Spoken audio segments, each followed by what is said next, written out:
The dropship roared away, leaving only a column of dust and the thick smell of ozone. Silence followed. Jungle silence. It wasn't truly silent. The air buzzed with unseen wings. Low growls reverberated from the underbrush, and the trees groaned as if alive. But to the dozen cadets left standing in the clearing, the absence of engines meant one thing. They were alone. Cadet Arya Cade tightened her pack straps and scanned the group. 12 cadets, 6 species. Some tall and regal, others scaled or furred, each armed with only survival gear. Knives, flint strikers, a length of cord. No weapons more advanced. No hand-holding. The academy instructors had been clear. Survive for 14 days.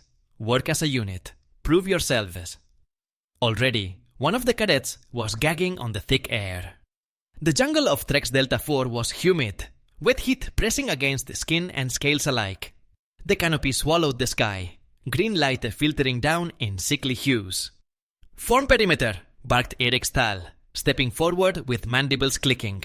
His carapace shimmered in the dim light, green-black and polished like armor. "We will establish dominance over terrain. Humans should remain near center.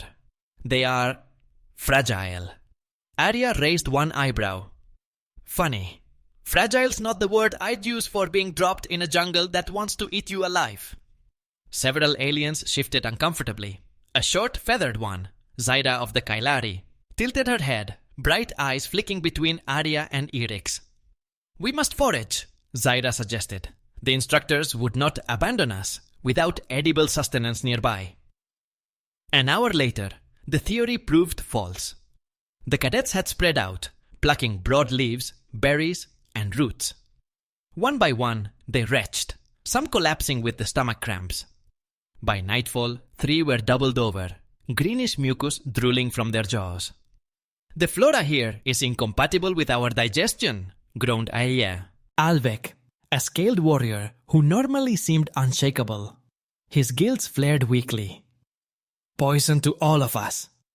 "Not all," Arya murmured, crouched over a plant she hadn't touched.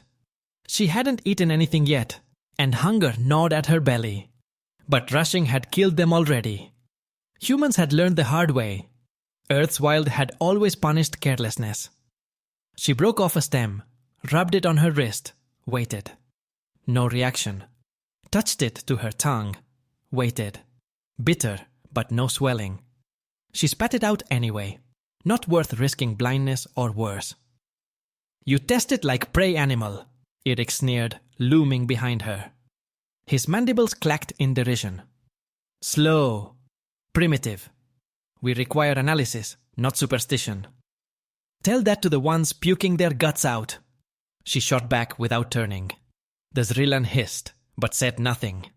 By the second day, hunger began to gnaw at the entire camp. The aliens' elegant bodies were built for efficiency, but efficiency failed when no fuel came in. Their voices grew slower, arguments sharper. They were trained cadets, but the jungle they cared little for training. Arya noticed how their eyes lingered on her, some with hope, some with disdain. The unspoken truth was clear. She was still standing straight, still alert. She had eaten nothing either, but unlike them, she was used to running on empty. She'd grown up in the lower sectors of New Chicago, where food wasn't always guaranteed. A skipped meal was nothing new. That night, as shadows deepened and alien stomachs growled loud enough to draw predators, Zaira whispered, "We must find animal prey, something to consume." The group exchanged uneasy glances. Most of them were herbivores by biology, or had only consumed vat-grown proteins their entire lives. The thought of chasing down living prey in a hostile jungle horrified them. Arya stood slowly. Her hands tightened around the crude spear she'd carved. "Tipete with sharpen the stone, I'll go." The words fell into the silence like a stone into still water. Irix laughed, a grating sound. "The human girl? Alone? You'll last 10 minutes before the trees digest your corpse." "Maybe," she said, eyes hard. "But sitting here whining won't put food in your stomachs." Her gaze swept the group, Zaira clutching her feathered chest, Ralvek pale from hunger, others too weak to protest. "You want to live?" Arya asked flatly. "Then let me hunt."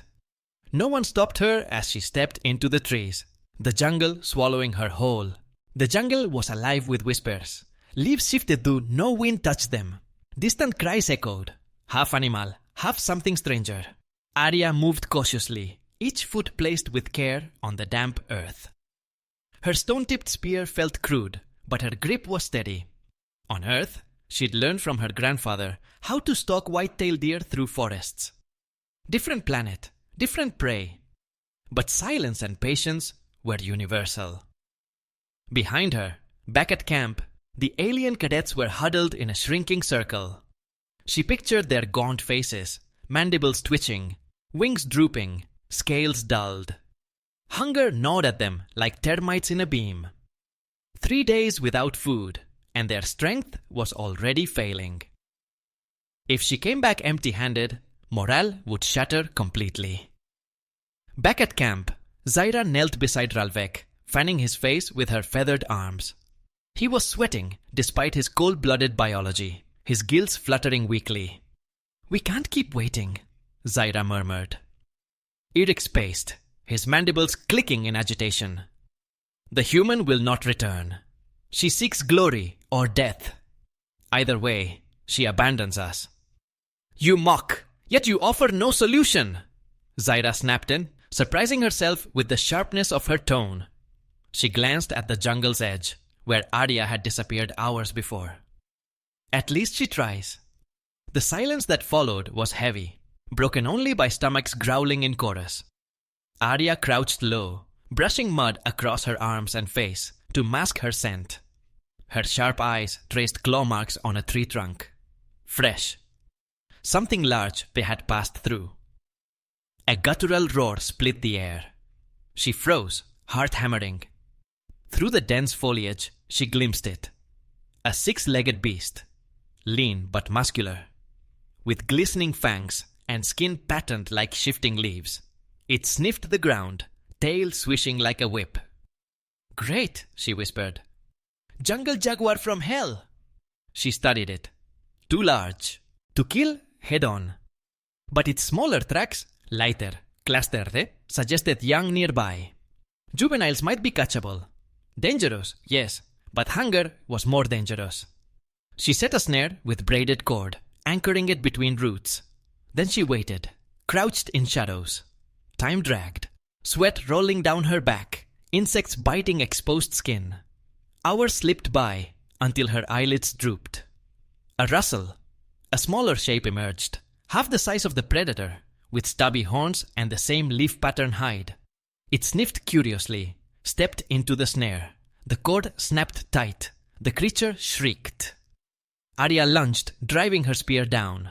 The beast thrashed, claws raking her forearm. Pain flared, but she held, pushing with every ounce of strength until the point pierced deep. Warm blood spilled across her hands. Her chest heaved, adrenaline flooding her veins. She'd done it. "Dinner," she muttered. Night had fallen when she staggered back into camp, dragging the carcass behind her. The cadets jerked upright, eyes wide. "By the stars," whispered Zaira, feathers trembling. Irix recoiled. "What is this abomination?" "Food," Arya said simply, dropping the beast with a wet thud. She wiped blood from her brow, ignoring the sting in her arm. Ralvek's nostrils flared weakly, his body instinctively responding to the scent of raw meat. Others stared, uncertain. "Unclean," Irix hissed. "Its flesh could kill us faster than hunger." Arya knelt, slicing into the beast's flank with practiced precision. "Or it could keep you alive." She carved a strip of meat, held it up. "Humans don't survive by chance. We test. We learn. We adapt." Without hesitation, she brought the strip to her lips, chewed, swallowed. Bitter, metallic. But her body didn't spasm. Her throat didn't close. She smirked. "Still breathing?" Zaira shuffled closer, hunger warring with fear in her eyes. "And if our bodies reject it? Then I'll find something else," Arya said, voice firm. But right now, you have two choices. Starve or trust me. Silence. Then Ralvek croaked. Feed me. Gasps rippled through the group. Zira quickly carved a piece, holding it with trembling hands. She fed it to Ralvek, who chewed slowly. Minutes passed. His gills fluttered, but steadied. His breathing eased. It sustains, he whispered, astonished. A floodgate opened. The others crowded forward, desperate now. Arya cut portions, dividing the carcass evenly. Some gagged at the taste, but swallowed anyway. Strength began to flicker back into their limbs, faint but real. Only Eric's refused, mandibles locked tight. You enslave them with flesh, he snarled. Dependence on a human. You disgrace this trial. Arya met his glare, eyes hard. Better a disgrace than a corpse. The firelight caught the blood streaked across her face, her steady hands carving without hesitation. For the first time, the alien cadets looked at her, not as an outsider, but as a lifeline. Hours later, as the group finally slept with bellies no longer clawing at their insides, Arya sat awake, spear across her lap. She'd proven herself useful. More than useful. Necessary. But necessity bred resentment as easily as gratitude. Eric's eyes had burned with hatred, and the jungle wasn't finished with them yet. She tightened her grip on the spear. Tomorrow, she'd hunt again. Because if she didn't, no one else would. Dawn bled across the canopy, painting the leaves in pale green fire. Mist curled between the roots like ghosts. The camp stirred slowly, cadets groaning as their stomachs adjusted to the meat from last night. For the first time in days, the edge of despair had dulled. But hunger was not gone. The small carcass hadn't been enough. By midday, their bellies would ache again. Arya rose before the others, binding her wounded forearm with strips of cloth. The scratches from the beast's claws had scabbed but throbbed with every movement. She ignored the pain, testing her grip on the spear. Still steady, good enough. She didn't wait for permission, didn't announce herself. She simply vanished into the jungle once more. Back in camp, Irix hissed in frustration. He paced, mandibles clicking sharp against each other. You see what happens? The human plays savior while we depend on her scraps. This is humiliation! Zaira ruffled her feathers, weary. Would you rather starve? Yes, Eric snapped, then bent knee to a primitive species. This trial was meant to test cadets of the galaxy, not showcase human barbarism. Ralvek, stronger now, lifted his heavy head. His scaled eyes gleamed with quiet fire. Easy to scorn when you did nothing while she bled for us. Eric's mandibles froze. Around them, others shifted uneasily, whispering among themselves. For the first time, Eric's authority cracked. Arya moved like a shadow, following fresh tracks through the underbrush. Larger than last time, clawed feet the size of her hand, the prints sank deep into the damp earth, pointing toward the river. She paused at the water's edge. The river was wide, sluggish, its surface broken by floating plants. Something rippled beneath, too large to be a fish. She crouched, scanning the mud for signs. A massive paw print. A beast that hunted here. Her stomach tightened. If she failed, she'd bring back nothing. If she succeeded, the cadets might have enough to last days. She pushed deeper along the river, the jungle pressing close. Vines hung heavy overhead, dripping moisture. The air was thick, alive with buzzing insects. A low growl rumbled ahead. Arya froze. Through the foliage, she spotted it. A predator larger than 2 men, crouched low, drinking from the river. Its hide shimmered, blending with the shadows, patterned to vanish into its surroundings. Muscles rippled beneath its skin, fangs curved like ivory daggers. Big one, she whispered. Way too big. Retreat was smart, but retreat wouldn't feed anyone. She set her trap carefully. A snare anchored between trees, sharpened stakes driven into the ground where she expected it to thrash. She smeared mud on her arms, tightened her grip on the spear, and climbed into the low branches overhead. The predator lifted its head, nostrils flaring. It sniffed the air, then padded toward the snare. Slow, cautious. Arya held her breath. The beast stepped onto the cord. The snare whipped tight around its leg. The creature roared, thrashing with bone-rattling force. The stakes drove into its flesh, but it didn't fall. It pulled, tearing the cord loose with a snap like gunfire. Damn it! Arya dropped from the tree, spear aimed. She thrust, missed. The beast lunged, claws raking across her shoulder. She rolled, pain exploding white-hot, mud splattering her face. It came again, jaws gaping. She jammed her spear upward, wedging the shaft between its teeth. Its bite cracked wood, splinters spraying. She shoved with every ounce of strength, forcing it back an inch. 2 inches. The spear shattered. Arya's breath hitched. She ripped the broken point free and drove it straight into the beast's throat. Warm blood sprayed, hot and slick across her arms. The predator thrashed, gurgled, then collapsed into the mud with a final, shuddering growl. For a long moment, Arya lay gasping, chest heaving. Her shoulder burned where claws had torn deep, blood soaking her tunic. But she was alive. Alive and victorious. Dragging the carcass back nearly broke her. Her muscles screamed, legs shaking with exhaustion. Each step was a battle. By the time she stumbled into camp, the sun was sinking, her vision blurring. The cadets gasped. The beast's body hit the ground with a heavy thud, shaking the earth. "Instructor's blood," whispered Zaira, wide-eyed. She killed that?" Irix's mandibles clicked soundlessly. For once, no scorn came. Arya collapsed to her knees, panting, blood smeared across her face and clothes. "Don't! Just stand there! Start cutting!" They rushed forward. Ralvek and Zaira began carving, distributing strips of meat. Others built a fire. The scent of cooking flesh soon filled the clearing, thick and primal. One by one, cadets ate.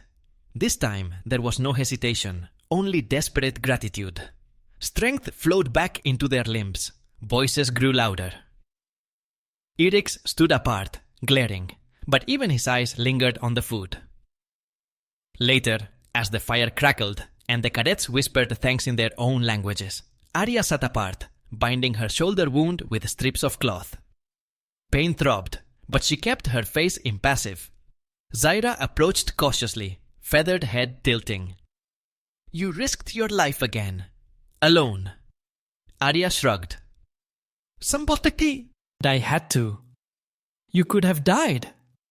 "Yeah," Arya said quietly, tightening the knot. "But if I didn't try, you definitely would have." Zaira's feathers ruffled, a Kailari sign of respect. "You are unlike us." Arya gave a faint, tired smile. "Yeah, I've heard that before." She stared into the fire, shadows flickering across her bruised face. The cadets were alive, for now. But she knew the jungle wasn't finished testing them, and neither was Irix. The fire had burned low during the night, leaving only glowing embers. The smell of roasted flesh still clung to the clearing, heavy and strange. For the alien cadets, it was their first full meal in days.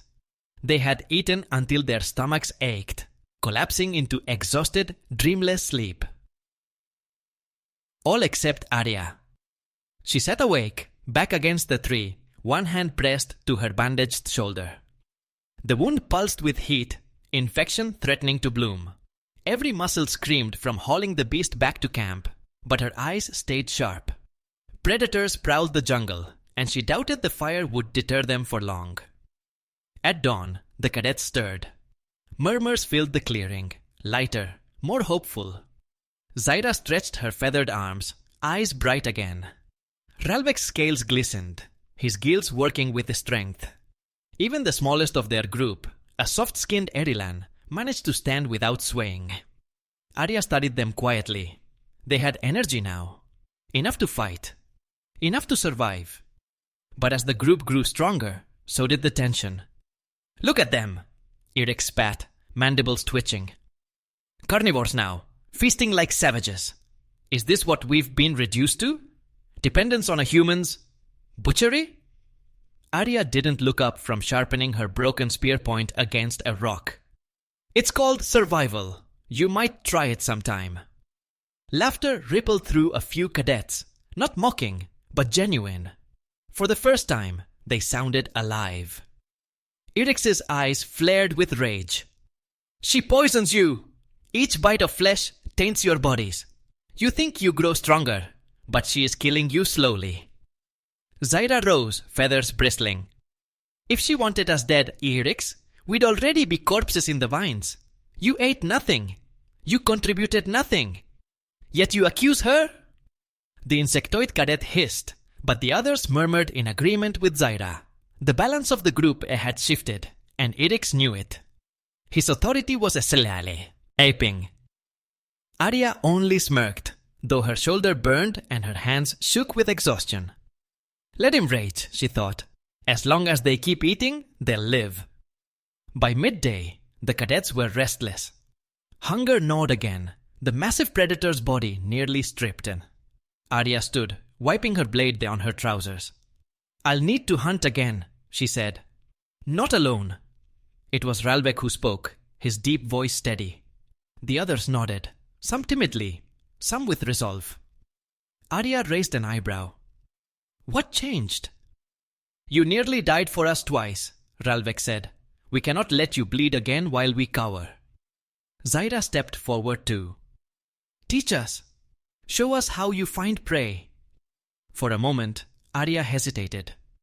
Part of her had grown used to being the lone hunter, the one who carried the weight. But another part, the part that remembered what it felt like to fight for scraps in New Chicago's alleys, knew strength was never solitary. Fine, she said at last. But do exactly as I say.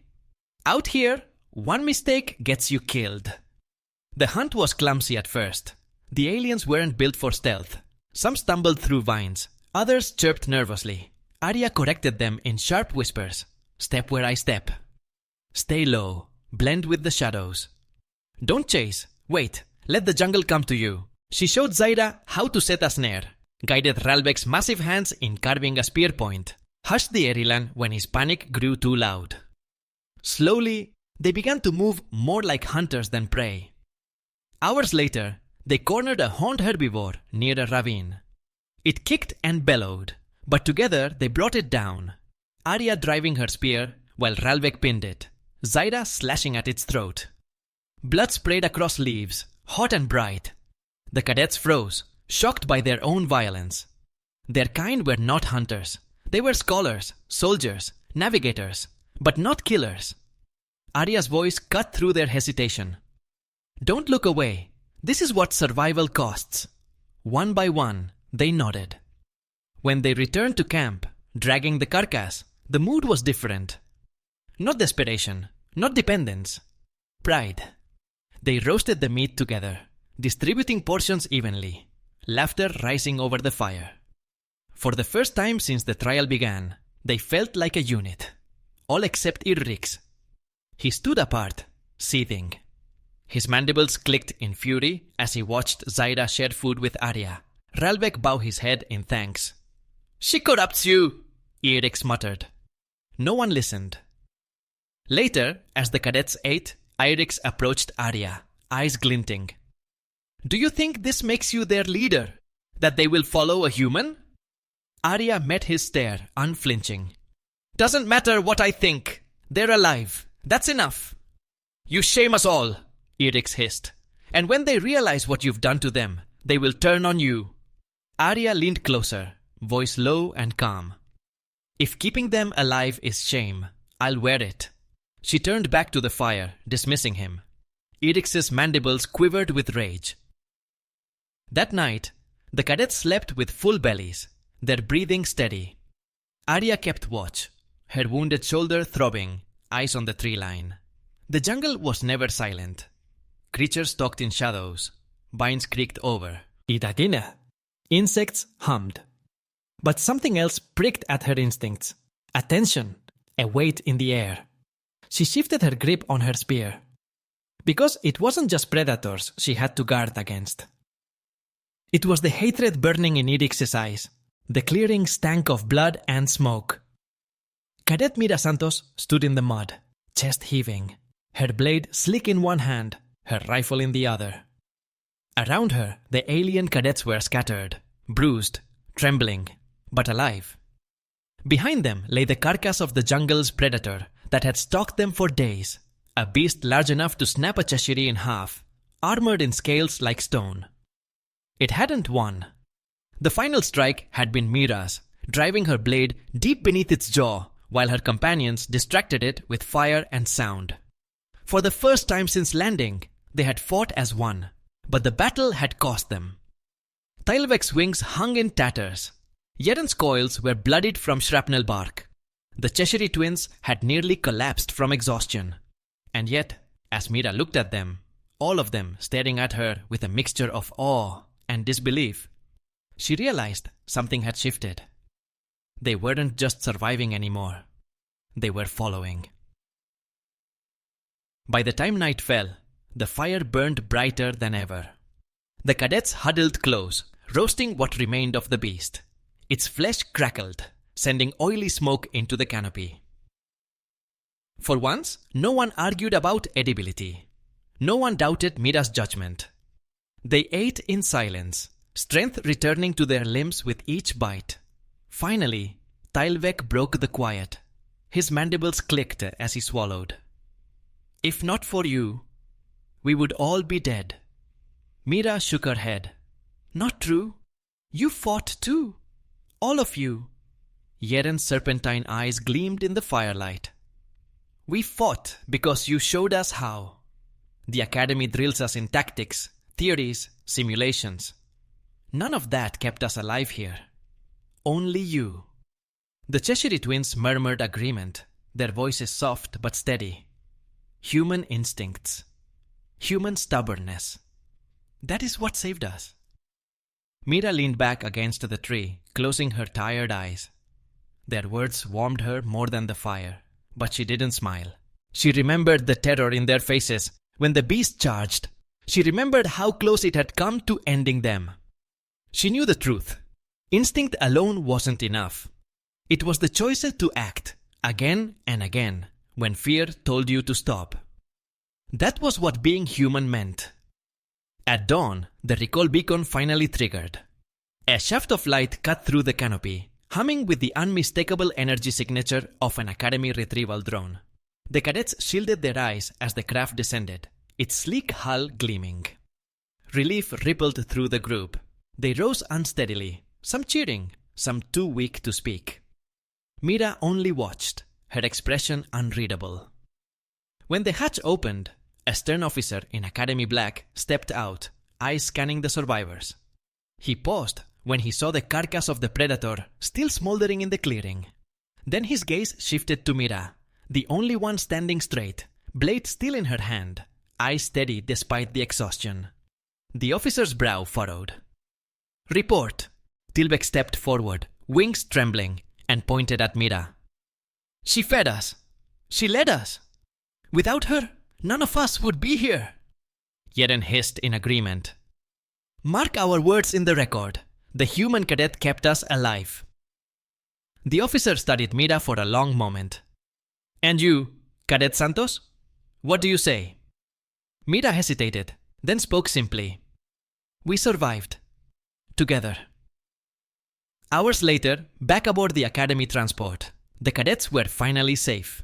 Medical teams swarmed them, patching wounds, feeding nutrients into hungry veins. But word was already spreading. Whispers moved faster than plasma through conduits. The alien cadets had returned with a story. The human girl who had hunted when they starved, who had fought when they faltered, who had stood unshaken in the face of death. By the time Mira sat alone in the medbay, watching the stars through the viewport, she knew the tale had already grown beyond her. Not just Mira Santos, cadet, not just one girl in a jungle, but human, and in the Galactic Academy. where reputation mattered as much as skill. That meant everything. The officer entered quietly, hands clasped behind his back. "You realize," he said, "you've shaken more than the jungle out there. Every cadet who survived will spread this tale. And every alien who doubted humanity's place in the academy will think twice now." Mira didn't answer. She just kept watching the stars. The officer's voice softened. "The galaxy will remember this. One human girl in a jungle, and you fed them all. That is what fear looks like to our enemies, and what hope looks like to our allies." Finally, Mira turned, her eyes sharp despite the exhaustion. "Then let them remember it right." As the ship cut across the void, leaving the green hell of the jungle far behind, the cadets slept at last. But the story had only just begun. Because when the galaxy thought of survival in the dark, they would think of a human.